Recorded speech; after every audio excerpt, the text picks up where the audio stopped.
అందరికీ నమస్కారం అండి. ఆనందలహరులతో జీవితాన్ని గడపడానికి రమాస్ ఆనందలహరికి స్వాగతం. ఛానల్ సబ్స్క్రైబ్ చేయండి, లైక్ చేయండి, షేర్ చేయండి. ఇంద్రుడు రంభతో ఒక మహారణ్యంలో వ్యవహరిస్తున్నాడు. వైకుంఠం నుంచి కైలాసానికి వెళుతూ దూర్వాసుడు వీరికి కంటపడ్డాడు. అప్పుడు దూర్వాసుడు బ్రహ్మ తేజస్సుతో కరిగిపోసిన బంగారు రంగులో ఉన్నాడు. తెల్లని యజ్ఞోపేతము జుట్టు తల చుట్టూ వేలాడుతూ ఉంది.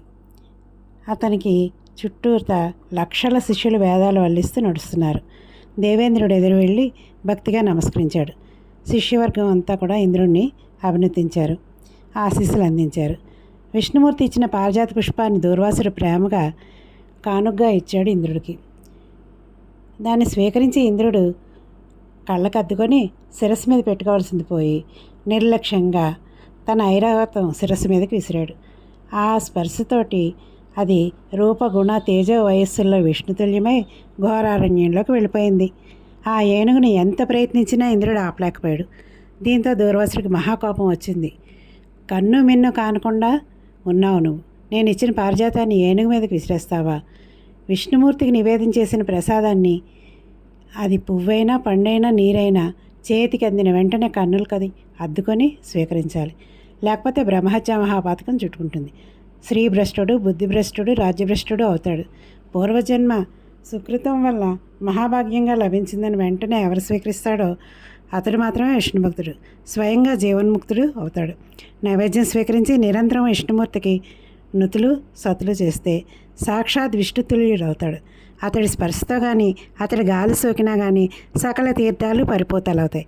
అతడి పాదరజస్తో వసుంధర అంతా కూడా పావనమవుతుంటుంది. ఇంద్ర, స్వప్సన్నుడైన విష్ణుసేవ అయితే తన వంశంలో 1,000,000 తరాలను ఉద్ధరించిన వాడవుతాడు. హరిభక్తి లేనివాడు తనను తానే రక్షించుకోలేడు.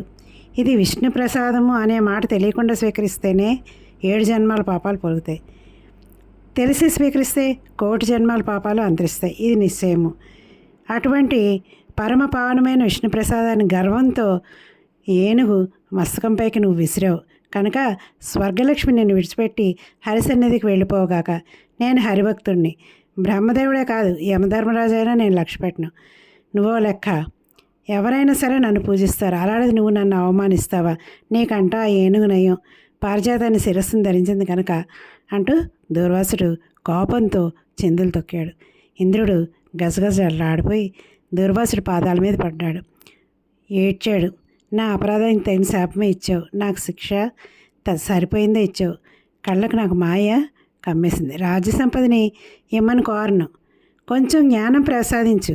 ఐశ్వర్యం అనేది ఆపదలకు బీజము, జ్ఞానాన్ని కప్పేస్తుంది, భక్తికి ఆటంకపరుస్తుంది. అంచేత నాకు ఐశ్వర్యం వద్దు, జ్ఞానం కలిగించన్నాడు. ఇలా ప్రాధేయపడేటప్పటికి ఆ మునీంద్రుడు కాస్త మెత్తబడి, నీకు ముక్తి మార్గం కనపడలేదు. జన్మ మృత్యు జరా రోగాలకు బీజాంకురము. సంపన్మతుడి కన్నా మూఢుడు సురామతుడు ఇంకోడు ఉండడు. బంధుగణం అతన్ని చుట్టుముడతారు కానీ బంధుత్వాలు ఆప్యాయతలు ఉండవు.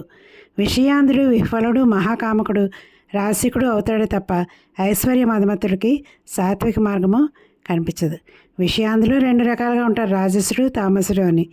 శాస్త్రజ్ఞానం లేని ధనవంతుడు తామసుడు, శాస్త్రజ్ఞానం ఉన్న ధనవంతుడు రాజసుడు. శాస్త్రం కూడా మళ్ళీ 2 రకాల మార్గాలు చెప్తుంది, ప్రవృత్తి మార్గము, నివృత్తి మార్గము. జీవులందరూ మున్ముందుగా ప్రవృత్తి మార్గంలోనే ప్రయాణిస్తారు.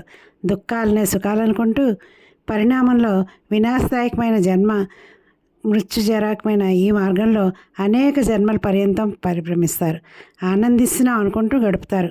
కర్మానుసారం పశుపక్షాలు జన్మలెత్తి ఎత్తి చివరికి ఒక సాధుపురుషుడు తత్వదీపంతో ముక్తి మార్గం చూపిస్తే అప్పుడు భవబంధు విచ్ఛేదనానికి ప్రయత్నం చేస్తారు.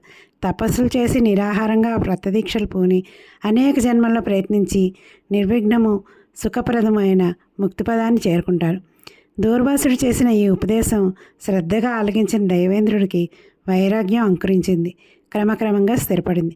కొంతకాలం పాటు దూర్వాసుడు ఆశ్రమంలోనే గడిపి తన రాజధాని అమరావతికి బయలుదేరాడు. ధన్యవాదాలండి.